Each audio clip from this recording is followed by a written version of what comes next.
जय जय श्री चैतन्य जय नित्यानंद। जय श्री चैतन्य जय नित्यानंद। जय अद्वैत चंद्र जय गौर भक्त वृंद। जय अद्वैत चंद्र जय गौर भक्त वृंद।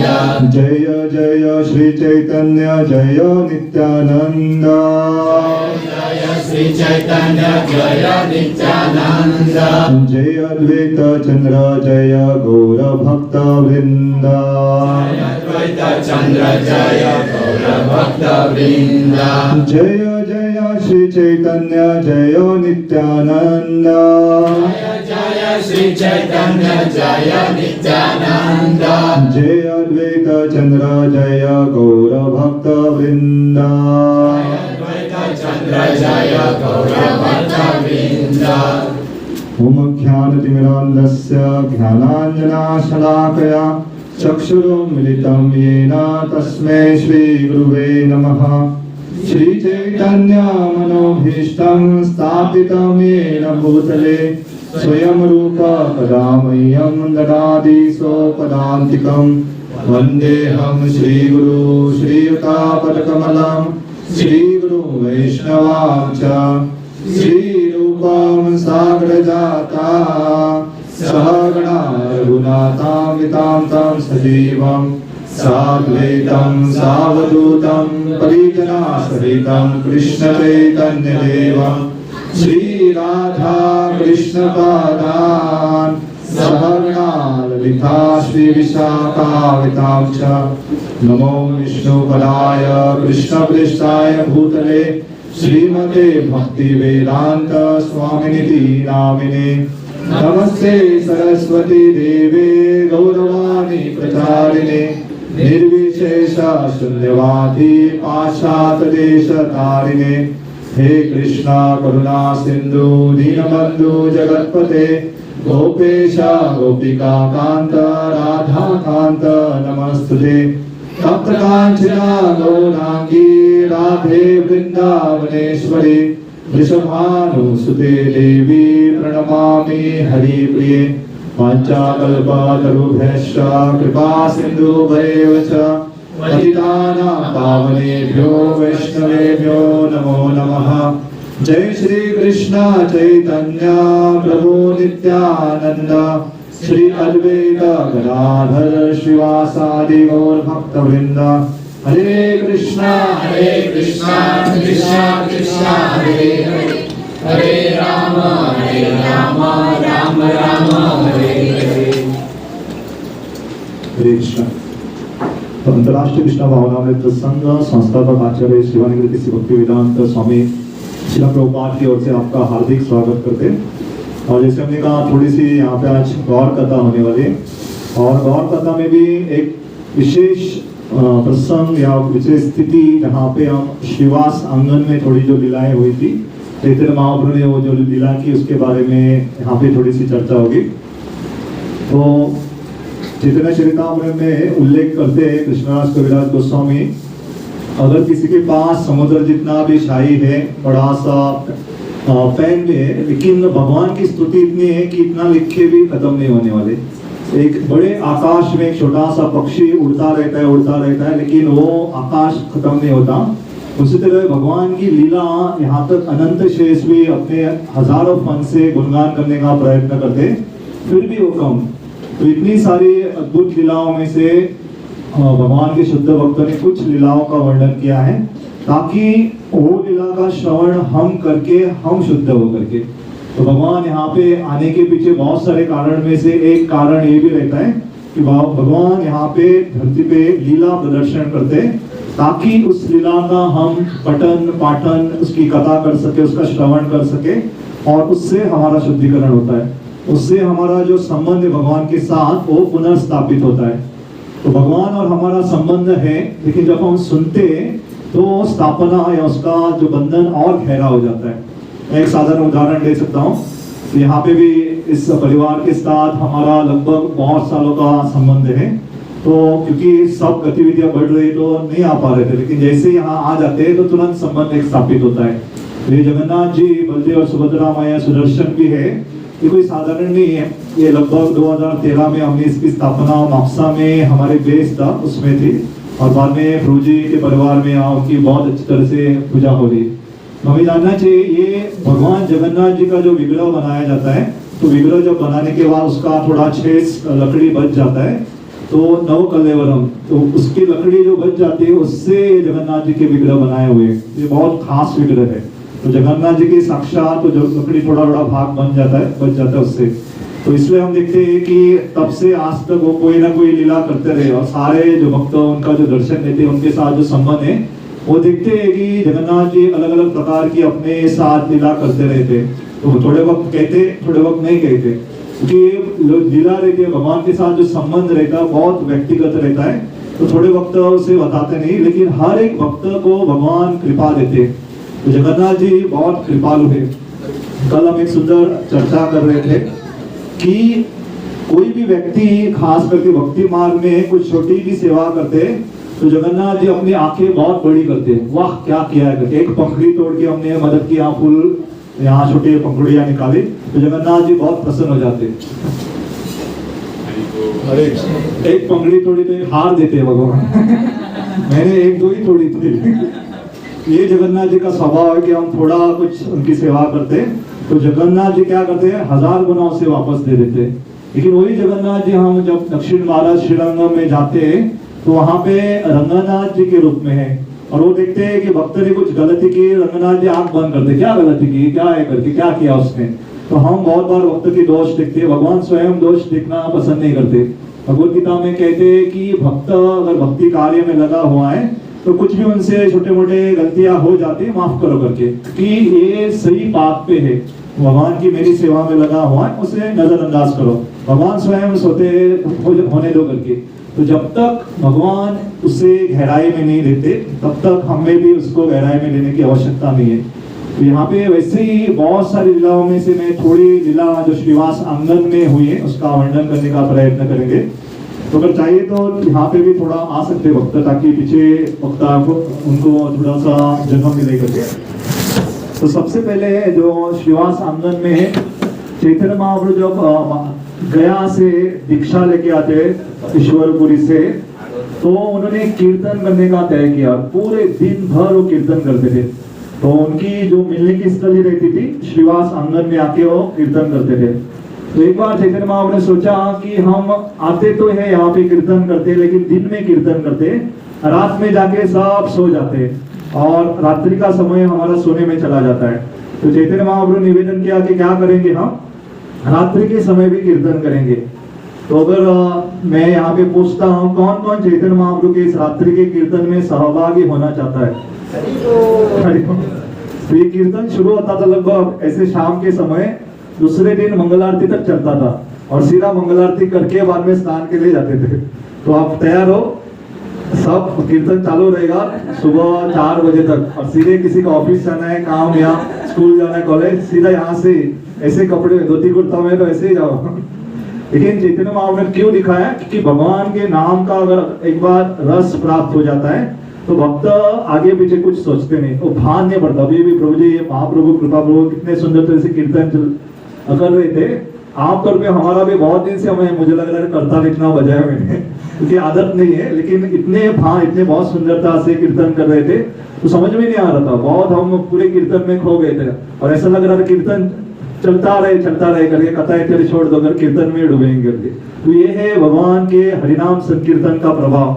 तो जब कीर्तन चालू होता है तो पूरा लीन हो जाते, और ऐसे श्रीवास आंगन में किसी को अनुमति नहीं देते थे, केवल जो शुद्ध भक्त है, जिनके मन में, जिनके अंदर कोई भौतिक इच्छा नहीं है, उनको आने नहीं देते थे, या उनको यहाँ प्रवेश देते थे। भौतिक इच्छा है तो उनको बाहर। तो हम श्रवण कर रहे थे कि अगर ऐसा नियम हम डाले तो कोई भी कीर्तन में आ ही नहीं पाएगा, क्योंकि हम नाना प्रकार की भौतिक इच्छाएं रखते। लेकिन ये सारे जो कीर्तन में आते थे बहुत शुद्ध भक्त थे। आप सोचो उनके प्रभाव, वो जब कीर्तन करते तो क्या होता रहेगा करके। तो ऐसे एक लीला होती है कि एक बार कीर्तन चल रहा था तो चैतन्य महाप्रभु नाचते थे, और वो भान नहीं रहता था, पूरा नाच के भाव विभोर हो जाते थे। लेकिन एक दिन उनको लगने लगा कि आज कुछ तो गड़बड़ है करके। उन्होंने पूछा आज क्या हुआ है घर में क्या? तो उन्होंने कहा नहीं महाप्रभु नाचो करके, आप कीर्तन करते रहो, इन्होंने कहा नहीं, मुझे अंदर से कुछ तो ऐसा भास हो रहा है, कुछ तो यहाँ पे अशुभ वस्तु हुई है करके। फिर भी कोई बताने का प्रयत्न नहीं कर रहे। कीर्तन चलता रहा, फिर भी चैतन्य महाप्रभु कह रहे कुछ तो हुआ, ठीक से बताओ करके। तो थोड़े भक्त डर के कहने लगे, महाप्रभु ये जो श्रीवास है ना, उसका लड़के की मृत्यु हो गई करके, और वो किसी को बताना नहीं चाहता। तो श्रीवास ठाकुर के लड़के की मृत्यु हो गई थी। तो श्रीवास ने जब पता चला कि उसके लड़की की मृत्यु हुई, अंदर चला गया, उसे बच्चे को देखा उसने, और तुरंत परिवार को कहा कि एक भी आंसू बहाया, हल्ला उल्ला किया तो तुरंत मैं जाऊंगा गंगा में, बड़ा सा पत्थर लूंगा, उसे गले में बांधूंगा और आत्महत्या करूंगा करके। सब चुप करके। तो सारे रो तो रहे थे, लेकिन आंसू और आवाज बाहर नहीं आ, सभी अंदर से रो रहे थे, क्योंकि अभी उसके पुत्र की मृत्यु उनका देहांत हुआ था। तो चैतन्य महाप्रभु को जब पता चला, उन्होंने कहा श्रीवास आप इतना प्रेम मुझसे करते हो, मैं इसके बदले में आपको क्या दे सकता हूँ करके। तो चैतन्य महाप्रभु एक घोषणा ऐसी करते कि कहते ऐसा दिन आ सकता है कि लक्ष्मी भी घर घर में जाके भीख मांगेगी, लेकिन ऐसा दिन कभी नहीं आएगा कि श्रीवास आपके घर में कुछ चाहिए और वो कुछ नहीं प्राप्त होगा करके। इसलिए श्रीवास ठाकुर के अनुयायी बनना है, किसी को उसके पाद चिन्हों पे चलना है तो केवल ताली मारो, कुछ भी चाहे। चावल खत्म हो गए, पत्नी कहती है, घर में कोई कहता चावल चाहिए, चावल आ जाता है। दाल खत्म हो गई, 3 ताली मारो, 1 2 3। श्रीवास ठाकुर ने ऐसी प्रतिज्ञा ली थी कि कुछ भी वस्तु चाहिए और 3 ताली मारने से पहले नहीं आती घर में, तो मैं वही गंगा में बड़ा सा पन्ना बांध के, फांसी बांध के, बड़ा उसे नीचे पत्थर बांध के आत्महत्या करूंगा करके। लेकिन ये क्यों हुआ? क्योंकि उनकी समर्पण की भावना क्या है करके। उनके पुत्र की मृत्यु हुई, फिर भी क्योंकि चैतन्य महाप्रभु के कीर्तन में बाधा बन सकती है, इसलिए उन्होंने बताया नहीं। तो चैतन्य महाप्रभु उनके लड़के को पुनर्जीवित कर देते, जिंदा करते, और वो लड़का पूरे तत्व के बारे में बता के वापस भगवत धाम भेज देते उसे। तो कहने का तात्पर्य, अगर हम भगवान के कीर्तन में रहते तो सारे यहाँ तक मृत्यु भी वहां कुछ नहीं कर सकती। भागवतम में उल्लेख आता है, यमराज जी ने स्वयं कहा है अपने यमदूतों से कि जहां पे भी आप देखते हो कि कोई भक्त अपने मुंह से भगवान का नाम ले रहा है, हरे कृष्णा कृष्णा कृष्णा हरे हरे, हरे राम राम राम हरे हरे, या तो तिलक धारण करके है, कंठी ढालन की है, तो उसके आसपास भी मत जाओ करके। एक शास्त्र में एक बहुत सुंदर कथा आती है। एक भक्त ने तुलसी महारानी की शादी के बारे में बहुत सुन लेते, और तुलसी महारानी को सुना कि कोई तुलसी की शरण लेता है उसे यमराज कुछ नहीं कर सकते करके। तो उनका यमदूत आए उनके पास, उनका अंतिम काल चल रहा था, तो यमदूत आके हा तुम्हें लेके जाने के लिए आए करके। तो उन्होंने यहाँ वहां देखा, तुलसी ढूंढ रहे थे, तुरंत तुलसी देखा सामने है करके, तुलसी को पकड़ा। तो यमदूत अभी डर गया, अभी क्या किया जाए करके, कि यमराज ने कहा कि तुलसी पकड़े तो उसे नहीं ला सकते करके। तो उन्होंने तुरंत यमराज जी को पूछा, उनके दिव्य फोन से, उनका हमारा जैसा मोबाइल नहीं था, लेकिन उन्होंने पूछा यमराज क्या किया जाए करके। तो यमराज जी आते पूछते अभी क्या किया जाए। यमराज जी जाके सलाह लेते, शिव जी से पूछते, ब्रह्मा जी से पूछते क्या किया जाए करके। तो सारे आते, बड़ी चर्चा चलती है कि इसे लेके जाए कि नहीं लेके जाए, क्योंकि तुलसी महारानी को पकड़ा है, शरण लिए, लेकिन उसके पाप के अनुसार लेके भी जाना है उनको यमदूत के साथ। तो उन्होंने कहा कि हम भगवान विष्णु के पास जाएंगे, उससे पूछेंगे करके। तो ये तुलसी छोड़ने के लिए तैयार ही नहीं था। यमराज के छोड़ो, हम आपको मारेंगे नहीं, हम भगवान के पास जा रहे, विष्णु के पास जा रहे। ब्रह्मा के छोड़ो करके, छोड़ने के लिए तैयार नहीं था। कहने लगा मैंने छोड़ दिया और आपने मेरे प्राण हल लिए करके, तो पकड़ के ही था। तो उन्होंने कहा अभी क्या किया जाए। तुलसी महारानी उसके लिए एक पालकी मंगवाई, तो तुलसी के साथ उससे भी पालकी में बिठाया। आगे ब्रह्मा शिव जी, पीछे यमराज, उनके यमदूत पकड़ के उन्होंने भगवान विष्णु के पास लेके आए। और कहने लगे कि ऐसे व्यक्ति जिन्होंने बहुत सारे पाप कार्य किए, लेकिन अंतिम क्षण में अगर तुलसी की शरण लेता उसका क्या होता है करके, क्या किया जाए। उन्होंने कहा, भगवान विष्णु ने कहा कुछ नहीं होता है, सब लोग वापस चले जाओ। ऐसा वक्त जो तुलसी की शरण लेता है उसके लिए भगवान स्वयं ब्रह्मा शिव यमराज यमदूत पकड़ के लेके वैकुंठ में छोड़ के चले जाता है, वापस जाओ करके। तो हमें जानना है तुलसी की इतनी महान क्षमता है। इसलिए प्रभुपाद चाहते थे कि हर भक्त जब भगवान का नाम लेते सामने तुलसी रखो करके। किसी को संभव नहीं, कम से कम तुलसी का चित्र रख सकते, लेकिन गोवा में तुलसी उगाना बहुत आसान है। तुलसी गमले में बहुत आराम से आ जाती है। बहुत पाश्चात्य देश में यहाँ पे जब तुलसी उगती नहीं, इतनी ठंड बर्फ पड़ती है, वहां पे भी लोग हीटर लगा के गर्मी लेके तुलसी उगाते। तो इतना परिश्रम, और हम आलसी नहीं बनना चाहिए, तुलसी लेके सामने रख के माला करनी चाहिए। क्योंकि जिसका संग लेते हैं ना, तुलसी महाराज बहुत बड़े भक्त है, भगवान की शक्ति है, तो उनके सानिध्य में अगर हम माला करें, भगवान का नाम लेंगे, उसका प्रगति होगा। तो ये एक लीला हुई थी शिवास ठाकुर में। तो एक वहां पे गांव में उनके एक बार एक ब्रह्मचारी आते हैं, वो कहते कि मुझे भी प्रवेश दे दो करके। तो भक्त पूछते क्या है करके, आपका क्या क्यों आप आना चाहते हो? उन्होंने कहा नहीं, मुझे चैतन्य महाप्रभु को एक बार देखना है करके, नाचते हुए करके। और उन्होंने कहा मैं बहुत तपस्वी हूँ करके, मैं केवल क्या करता हूँ, दूध पीता हूँ करके, और कुछ नहीं लेता करके। तो भक्तों को लगा ये बहुत तपस्वी करके, उनको लेके आए, लेकिन जानते थे चैतन्य महाप्रभु गुस्सा हो सकते, तो उसे छुपा के रखा। तो पीछे से ऐसा चुप के देख रहा था।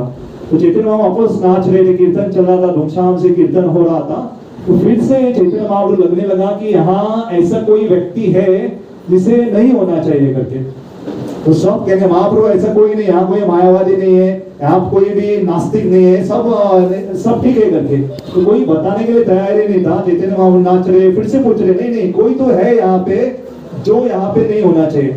तो ये ब्राह्मण चुपके से ऐसा मुंडी निकाल के बाहर आता कहता है मैं हूं करके। और सारे भक्त कहते हैं नहीं ये बहुत अच्छा भक्त है करके, ये ब्राह्मण है और केवल दूध पीता है करके।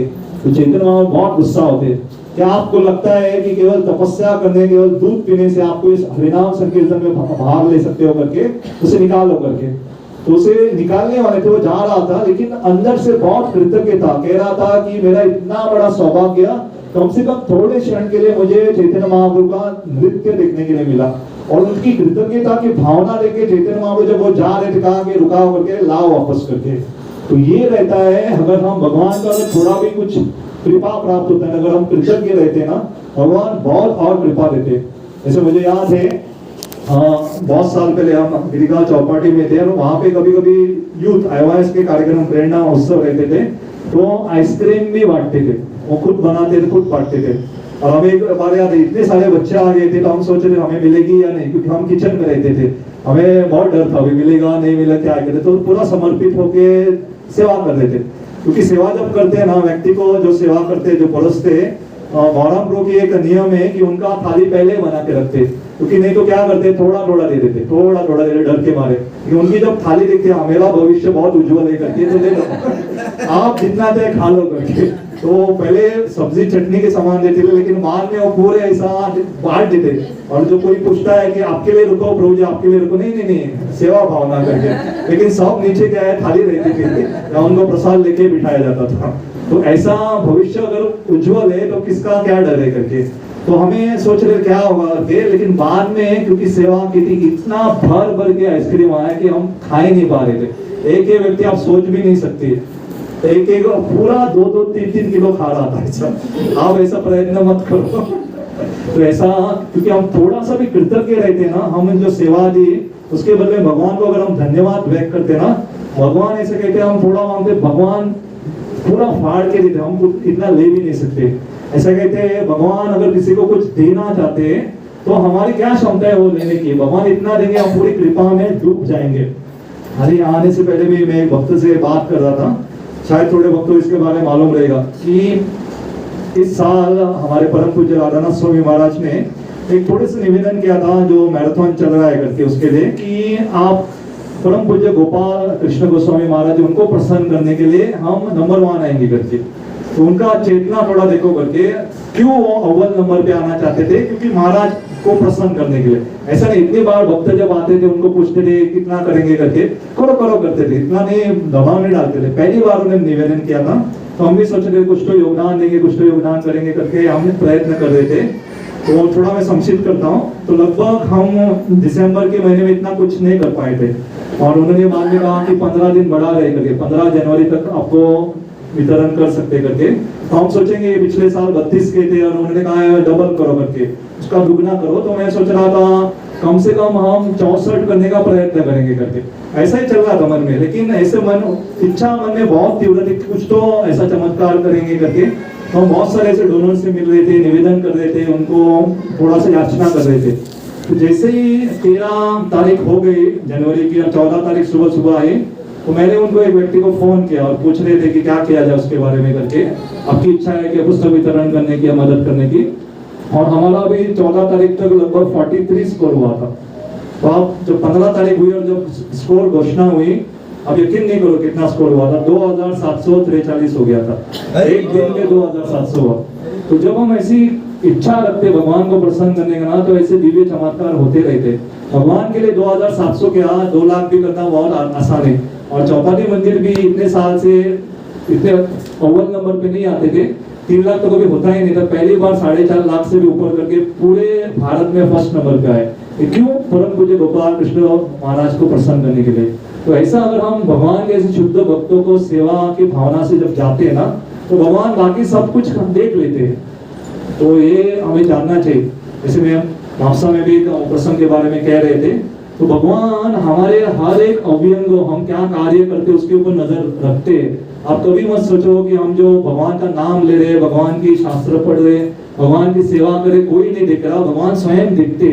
और हाल ही में हमारे रिश्तेदार, मैं मापसा में भी उसका वर्णन कर रहा था, तो गोवा में ऐसी बहुत सारी प्रथा है कि भगवान का जाके कौल लेते, प्रसाद लेते हैं। तो देवी का प्रसाद लेते।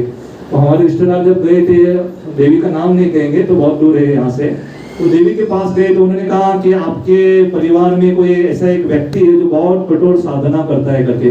वो नहीं, उसकी पत्नी भी साधना करती है करके। तो वो सोच रहे कौन है करके, बाद में पता चला मैं हूँ करके। तो वो साधना, और इतना ही नहीं, उन्होंने कहा कि वो बैठ के वहां पे वाचन करता है। कोंकणी में वाचन का मतलब प्रवचन। तो मैं भी वो सोच रहे थे कौन वाचन करता है, कौन वाचन करके। क्योंकि सुबह हमारा ऑनलाइन कार्यक्रम जो भागवतम रहता ना, तो उसके ऊपर तो ये साक्षात दुर्गा देवी इसकी पुष्टि करे। उन्होंने कहा आपकी जो साधना है ना, वो भगवान स्वीकार करे। पावता, हम कहते हैं पावता में वो स्वीकार हो रही है करके। तो हमें जानना चाहिए कि ये देवी देवता भी उसकी पुष्टि करते। तो हमारी कुल देवता स्वयं साथी देवी है, तो देवी भी उसकी पुष्टि करते हैं कि हम भक्ति मार्ग में हैं, वो कार्य ठीक से कर रहे हो क्या नहीं करके। तो हमें कभी भी इसके ऊपर अविश्वास नहीं रखना चाहिए। तो ये दूसरी लीला, इसका कृतज्ञ का बहुत बड़ा महत्व है। तो थोड़ा सा भी हमें कुछ प्राप्त होता है ना, उसे धन्यवाद व्यक्त करना चाहिए, हमें कृतज्ञ होना चाहिए भगवान के। तो पहले लीला में हमने देखा है कि जो श्रीवास ठाकुर थे, वो भगवान को आनंद देने के लिए कुछ भी उनका समर्पण था, कुछ भी करने के लिए तैयार थे। दूसरी लीला में हमने देखा वो कृतज्ञ थे, इसलिए उनको वापस लेके आए। तीसरी लीला, ये श्रीवास ठाकुर की सास, उनकी कहां से तो इच्छा प्रकट हुई कि मैं वहां देखना चाहती हूँ, और वो चुपके वहां देख रहे थे। तो जब वो चुपके देख रहे थे तो चैतन्य महाप्रभु वापस लगा कि कोई तो यहाँ पे है जिसे नहीं होना चाहिए करके। तो हम सोच रहे थे चैतन्य महाप्रभु के बहुत सारे भक्तों की इच्छा है कि हम कीर्तन में जाएंगे, तो जैसे हम जाएंगे वो चैतन्य महाप्रभु के मुंह से यही आएगा कि कोई तो यहाँ है जो होना नहीं चाहिए। एटलीस्ट मेरे लिए तो मैं ऐसा सोचता हूँ कि ये होना नहीं चाहिए करके। तो उन्हें लगा कि कोई तो है, तो ये चुपके से ऐसे डब्बे में छुपी हुई थी। तो श्रीवास ठाकुर को तुरंत पता चला कि ये सासू माँ यहाँ चुपके से देख रही। आया, उनको प्रेम से वर्ताव नहीं किया, उसके बाल पकड़े और खींच के लेके बाहर छोड़ दिया उसे। तो हमें जानना चाहिए जिनके अंदर ऐसी बहुत सारी आकांक्षा, इच्छा है, वो चैतन्य महाप्रभु के शुद्ध कीर्तन में नहीं रह सकते। तो हमारा कलयुग में बहुत बड़ा कृपा है। यहाँ तो हम आपके बाल पकड़ के खींच के बाहर नहीं फेंकने वाले, यहाँ तो हम नई नियम डालते कि आपकी इच्छा है क्या नहीं करके। नहीं तो अगर वहाँ पे स्टॉल डालते, पूछते आपकी भौतिक इच्छा है, सब कहते हाँ करके वापस जाओ, ऐसा बोलना पड़ता। शायद मुझे भी वहाँ अंदर नहीं आना पड़ता, नहीं देते। तो ऐसी असीम कृपा है जो महान आचार्यों की वजह से कि हम इतना भौतिक इच्छा रखते, इतने सारे अनर्थ, इतने सारे पाप कार्य में लगे, फिर भी चैतन्य महाप्रभु कहते ले लो भगवान का नाम ले लो। चैतन्य महाप्रभु के जो पार्षद नित्यानंद स्वयं कहते पांव पकड़ते ले लो करके। आप सोचो वो लोटांग में डालते। अभी का जनरेशन जी कहते उसे, अगले जो पीढ़ी आ रहे हैं, उनका पांव पड़ने का अंदाज ही अलग है। नीचे झुक के कोई पांव ही नहीं पड़ता। ऐसा किया तो बहुत हो गया, ऐसा किया तो बहुत हो गया, वो पांव पड़ते ही नहीं। और बहुत अगर जबरदस्ती भी किया तो थोड़ा ऐसा हाथ लगा के उठ जाते, क्योंकि कमर को उनके पकड़ लिया है कि और क्या हो गया। क्योंकि अलग ही ऐसा दोनों हाथ झुक के दंडवत साष्टांग वो भूल ही जाओ।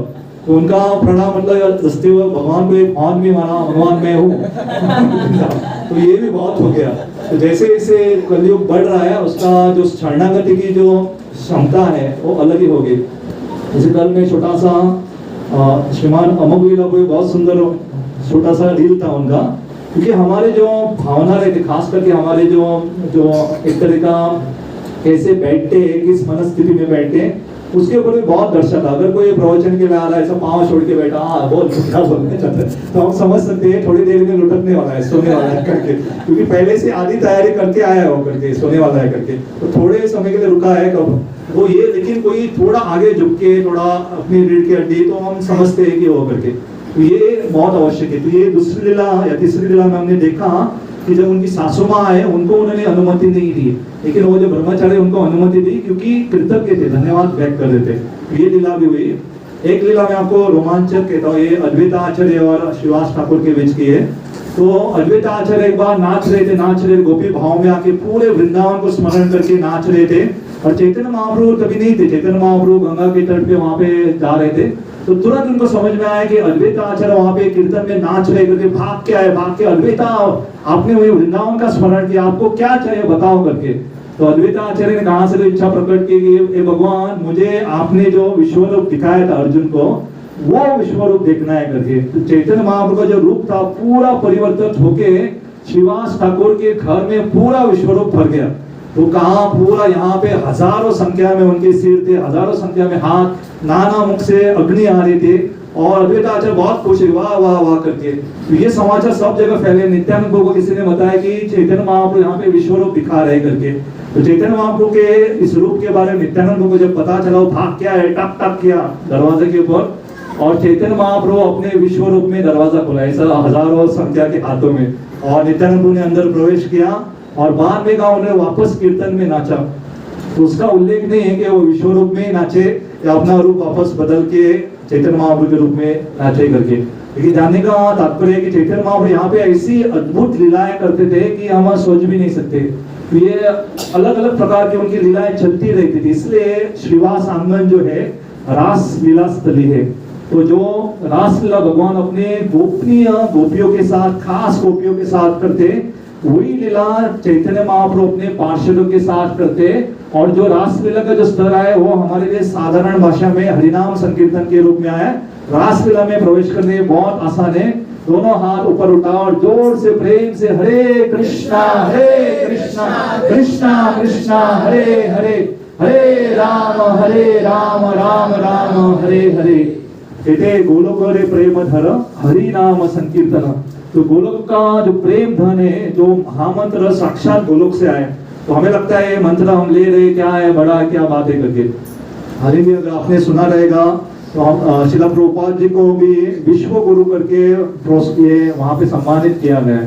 तो इससे पहले भी ऐसा नहीं कि हम उनका संबंध नहीं है, लेकिन हमें लगता है प्रभुपाद कौन है, एक साधारण है, प्रभुपाद गुरु है करके। लेकिन आप सोचो ये इस्कॉन ने उनको पदवी नहीं दी है। ये प्रयागराज में वहां पे विश्व या ऑल इंडिया जो परिषद रहता महाकुंभ का, उन्होंने सबने मिलके ये पदवी दी है। तो ना कभी ये पदवी किसी को दी है और भविष्य में किसी को दी है कुछ मालूम नहीं। अभी तक ये पदवी किसी को नहीं दी है। तो बहुत सारे अगर आप देखोगे जब हम जगत गुरु कहते हैं तो चारों जो प्रामाणिक संप्रदाय है उनके गुरु को भी जगत गुरु कहा जाता है। यहाँ तक जो रामानंदी सन्यासी रहते हैं उनको भी जगत गुरु की पदवी दी गई है।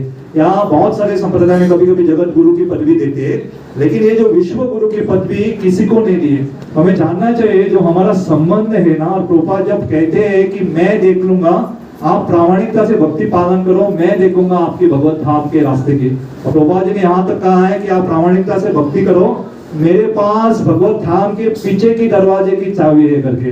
इसके ऊपर हमें विश्वास होना चाहिए कि ऐसे प्रामाणिक गुरु का अगर हम शरण लेंगे, जो भी प्रामाणिक संप्रदाय में, उनके कृपा से निश्चित रूप से भगवत धाम जाएंगे। तो ये हमारे विश्वास के ऊपर है। तो प्रभुपाद जी से जब पूछा गया कि कितना समय लगता है आत्म साक्षात्कार या अपने जीवन को सफल बनाने के लिए, तो प्रभुपाद ने कहा एक क्षण, 1 मिनट भी नहीं लगता। अगर हमारी मानसिकता, हमारी इच्छा है भगवान को प्राप्त करने के लिए, 1 सेकंड में हम भगवत धाम जा सकते हैं, 1 क्षण में। तो इसलिए बहुत आवश्यक है कि जब हम सत्संग में आते हैं तो ये ऐसे भक्तों का हमें संग मिलता है जिनका विश्वास बहुत गाढ़ा है। इसलिए ऐसे महान वैष्णव का जब हम संग करते हैं तो उनका आशीर्वाद, उनकी कृपा, उनकी चेतना हमारे अंदर भी आ जाते हैं। मुझे याद है 2010 में जब शुरुआत के दिनों में जब हम पोंडा में रहते थे, तो परम पूज्य भक्ति विकास स्वामी महाराज आए थे और उन्होंने एक प्रवचन दे रहे थे। बोलते बोलते ने ऐसी उन्होंने बात कह दी, उसे में बहुत खटक रहा था, क्या कह दिया उन्होंने करके। उन्होंने कहा जब हम कथा में बैठते तो ऊपर से ऐसे सैफरन पार्टिकल्स गिरते हैं करके, जो घेवे ऑरेंज कलर के छोटे छोटे ऐसे गिरते। तो मैं देख रहा था कहाँ से क्या गिर रहा है करके, ऊपर से ऊपर देख रहा, कुछ नहीं गिर रहा है करके। बहुत साल बाद पता चला वो क्या सही में है करके। क्योंकि आप भागवतम ठीक से पढ़ोगे, जो सैफरन पार्टिकल्स की बात होती है ना, वो भगवान कृष्ण के चरण कमल में रहती है। तो सही में जब कथा सुनते हैं ना, भगवान कृष्ण के चरण कमल की धूल गिरती है हमारे ऊपर, वो शायद हमें दिखाई नहीं दे तो कृपा गिरती है, हमें उसके ऊपर पूरा विश्वास होना चाहिए। ऐसा कहते हैं कृष्ण बहुत टेढ़े है, वो रहते ऐसा खड़ा नहीं रहते, त्रिभंग आते ऐसा गर्दन मोड़ा देते, कमर भी मोड़ते और ये पाँव भी मोड़ते। वैसे एक हमारे आचार्य टीका करते हैं, भगवान के बहुत सारे अवतार है लेकिन उनके जो चरण कमल ऐसे नीचे रहते हैं, और आपने देखा है ऐसे ज्यादातर है, लेकिन भगवान कृष्ण ऐसे अपना एक चरण कमल ऐसा थोड़ा टेढ़ा ऐसा उठा के रखता है। तो इसके पीछे बहुत बड़ा रहस्य है कि सामने वाला व्यक्ति आके प्रार्थना करता है, भगवान मेरा नौकरी नहीं है, मेरा घर नहीं ठीक से, मैं एग्जाम में पास नहीं, बहुत सारी प्रार्थना करता है। तो भगवान के पीछे से हवा बहती है और भगवान के चरण कमल को स्पर्श करती है, उनकी चरण धूल लेके जाती है और सामने वाला जो प्रार्थना कर रहा है उसके सिर के ऊपर बैठ जाती है। तो आप सोचो भगवान के ऊपर ऐसे प्रार्थना किया, हाँ, तो भगवान न जानते हुए आपको पता भी नहीं कि कृपा प्राप्त हो जाती है। नहीं तो हमें जाके भगवान को स्पर्श करो, चरण धूली ले लो, हाथ पे लगाओ, अपने सिर पे लगाओ, भगवान तो रुके ही आपको चरण धूली देने के लिए। और भक्त तो बहुत सारे मंदिरों में बहुत होशियार रहते, भगवान के चरण कमल के पीछे एक पंखा लगा लेते, ले लो जितना चाहे धूली ले लो करके, इतने कृपालु लोग। आपने देखा बहुत सारे मंदिरों में कभी कभी पंखा लगा लेते, उसका एक कारण है कि ये जो कृपा है भगवान के चरण धूल ले लो करके, जिसको चाहिए ले लो करके, तो ये बहुत कृपालु है। तो भक्त तो कृपालु है, भगवान भी बहुत कृपालु है, ये भगवान से भी ज्यादा कृपा देते हैं भगवान के भक्त। तो ये लीला भी श्रीवास आंगन में हुई थी, जहाँ पे बहुत सुंदर वहां पे उल्लेख किया था। और एक लीला का उल्लेख आता है कि एक बार गांव में समाचार फैल गया था कि ये नाम आप रात रात भर करते हो, तो सारे जो ब्राह्मण थे, जो स्मार्त ब्राह्मण, उनको अंदर आने नहीं दे रहे थे। उन्होंने जाके जो राजा थे वहां के, मुगल राजा, उनको शिकायत की थी और समाचार फैल गया था कि वहां पे सिपाही आ रहे, सिपाही आके वो सब कह रहे थे श्रीवास ठाकुर को मारेंगे करके। तो श्रीवास ठाकुर भी थोड़ा डर गए थे, तो क्या करेंगे करके, और चुपके से वो नरसिंह भगवान की थोड़ी सी आराधना अंदर दरवाजा बन के कर रहे थे। तो चैतन्य महाप्रभु को जब पता चलता है कि श्रीवास ठाकुर थोड़े से डरे हुए हैं और ऐसे नरसिंह भगवान की आराधना करे, तो भाग के आते हैं। आपको पता नहीं है कि मैं कौन हूं करके, कहते अगर मैं उनको चेतना नहीं दूं, मैं उनको इच्छा नहीं दूं, तो वो कैसे आएंगे करके। और कहते आपको यकीन नहीं होकर, तो वहां पे एक छोटी सी लड़की, बड़ी लीला है संक्षेप में कहते, वहां पे एक छोटी सी लड़की थी नारायणी करके, नारायण हे नारायणी कृष्ण का नाम लो, कृष्ण के कीर्तन में रो करके नारायणी जोर से कृष्णा कृष्णा कृष्णा करके रोने लगती है। तो सारे जो भक्त समझ जाते हैं कि अगर चैतन्य महाप्रभु चाहे तो उनकी इच्छा के बिना कोई कुछ नहीं कर सकता। महाभारत में एक प्रसंग आता है, एक आचार्य इसके ऊपर बहुत सुंदर टीका लिखते हैं कि कर्ण के पास एक ऐसा अस्त्र था जिसको अर्जुन से आसानी से मार सकते थे, उसका नाम था शक्ति अस्त्र। तो कर्ण ने जब अपना एक तरह से भौतिक स्तर पे उन्होंने अपने दान का वहां पे प्रमाण दिया था और इंद्र को उन्होंने अपने कवच कुंडल दिए, तो इंद्र बहुत प्रसन्न हो जाते हैं, तो उनको एक शक्ति अस्त्र देते हैं और उन्होंने रखा था ताकि भगवान के जो साथी ये अर्जुन जो है, अर्जुन के ऊपर चलाए करके। तो बहुत समय के बाद उनके पास अस्त्र था लेकिन वो छोड़ नहीं रहे थे। तो भगवान को जब पता चला कि इसके पास ये अस्त्र है, कभी भी अर्जुन के ऊपर चला सकते हैं, तो भगवान ने जानबूझ के जो भीम का लड़का है घटोत्कच, उसको भेज देते और कर्ण गुस्से में वो अस्त्र को घटोत्कच को मारने के लिए इस्तेमाल करते। तो ये आचार्य चर्चा करते हैं कि इसके पास अस्त्र था, उसे मालूम था सब कुछ। कर्ण की क्या थी बुराई, एक अस्त्र दोबारा इस्तेमाल नहीं करते थे, एक बार छोड़ दिया वापस नहीं, एक बार एक सर्प अस्त्र भी इस्तेमाल करते वापस आता है छोड़ो ना कहते, एक बार मार दिया वापस नहीं मारूंगा, तो उसका अहंकार था। तो वो कहते हैं कि उसने मारा क्यों नहीं अर्जुन को करके। तो सारी चर्चा का निष्कर्ष आया भगवान ने उसको स्मृति ही नहीं दी, और भगवान बुद्धि नहीं देंगे, उससे मालूम उसके पास था। अगर आप सोचो आपके पास हैंड ग्रेनेड है, बॉम्ब लेके घूम रहे किसी को मारने के लिए, लेकिन आपको याद ही नहीं है कि जेब में बॉम्ब है करके, आप चाहे तो आराम से निकाल के इधर ठोक करके फेंक के उसे मार सकते हो। लेकिन आपकी स्मृति, भगवान स्वयं कहते हैं 15 अध्याय के 15वें श्लोक में, सर्वस्व चाहम हृदि सन्निविष्टो मत्तर स्मृति ज्ञानम अपोहनम च। तो ये स्मृति कौन देता है? साक्षात भगवान देते।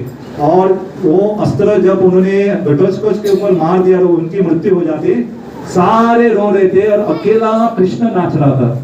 आप सोचो आपके परिवार की किसी की मृत्यु हो जाती है और एक व्यक्ति नाच रहा है वहां, बहुत अच्छा हो गया करके, और किसी को समझ में नहीं आ रहा है भगवान आप हमारी तरफ हो या उनकी तरफ हो, किसकी तरफ हो।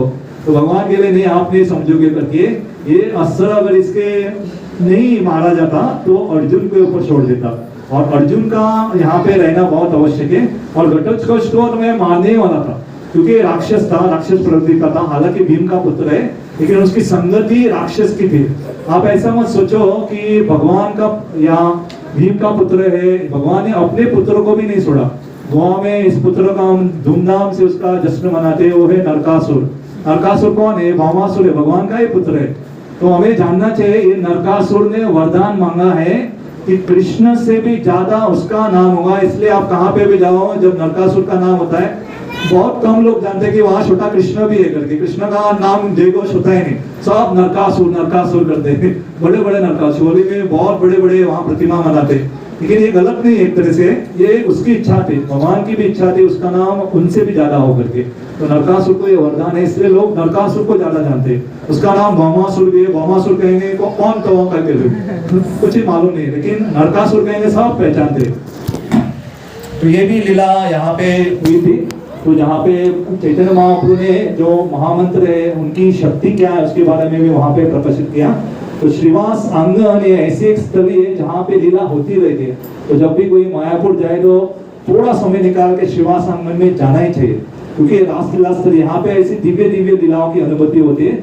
और जितना शुद्धिकरण हमारा होगा और उसकी हम तुलना भी नहीं कर सकते, क्योंकि श्रीवास ठाकुर का इतना गाढ़ा प्रेम है कि स्वयं भगवान उनके लिए एक तरह से बिक गए।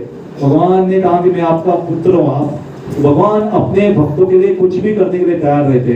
तो ऐसे श्रीवास ठाकुर, ऐसे महान भक्तों की कृपा समेटते हुए में आगे बढ़ना चाहिए।